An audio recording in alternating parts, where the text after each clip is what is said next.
We are now going to discuss the configuration of the application to accommodate your leave accruals for your sick and vacation leave for your 12-month employees as noted in the scenario for Payroll B.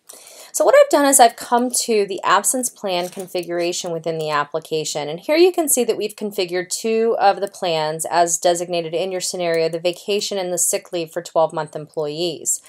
With each plan, I have a variety of configuration options that I can put in for those particular plans.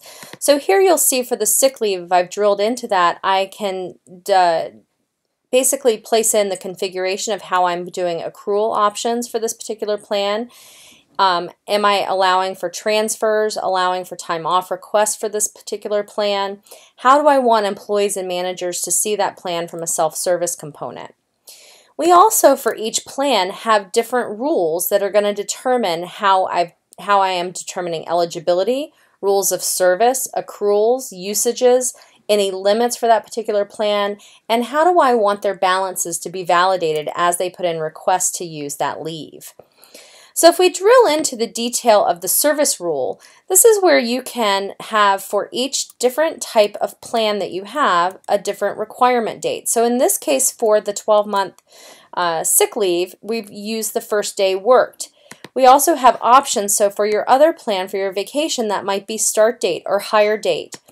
So you have a lot of options in terms of how you determine when I am going to begin and eligibility for this particular plan. We also provide the ability to have waiting periods for a particular plan as well. With each plan, I have rules that I've set up, in this case for the 12-month accrual rule, as to how I am going to accrue that leave. So what is the rule that's associated with the accrual of that leave? So down here under the accrual table, if I drill into that, I can see that for my particular sick leave, I have a calculation here. I am accruing semi-monthly based on hours, and you can have tiered levels here. So for instance, if you had years of service, if I had a different calculation method for sick leave for people that have worked with the district for more than 4 years, I could have tiered different levels of accrual here. But if we wanted to drill into this particular calculation, we can open that up and see that we've got our 0.58, which is the calculation that we're going to use per hour to calculate the amount of sick leave for this particular employee. We also have the ability within the application to have rules again for balance and how the balances are going to be used. So let's drill into the balance rule. And here I can see within the balance rule how we're paying out sick leave. So these are ties into payroll to say how do we want to account for that. But here we have the ability to, at the actual plan level, to determine whether we are going to allow negative balances or not. And in this case, we've specified that we're going to give an error when someone tries to put in more time than allowed. We can also provide a warning or do not check balance at all. And you can determine how you want the system to handle those particular balances.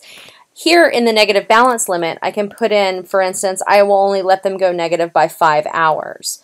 So by absence plan, you can set up the rules associated with each plan, determining whether or not you will let the balance in this plan go negative or not, and how you want the system to handle it once it does. If you want to see how in this scenario this would get paid out, assuming that we don't have any additional leave accrued, you can go to the payroll scenario A, overuse of sick leave, and walk through that particular scenario, which will show you exactly how the situation is handled from a payroll perspective.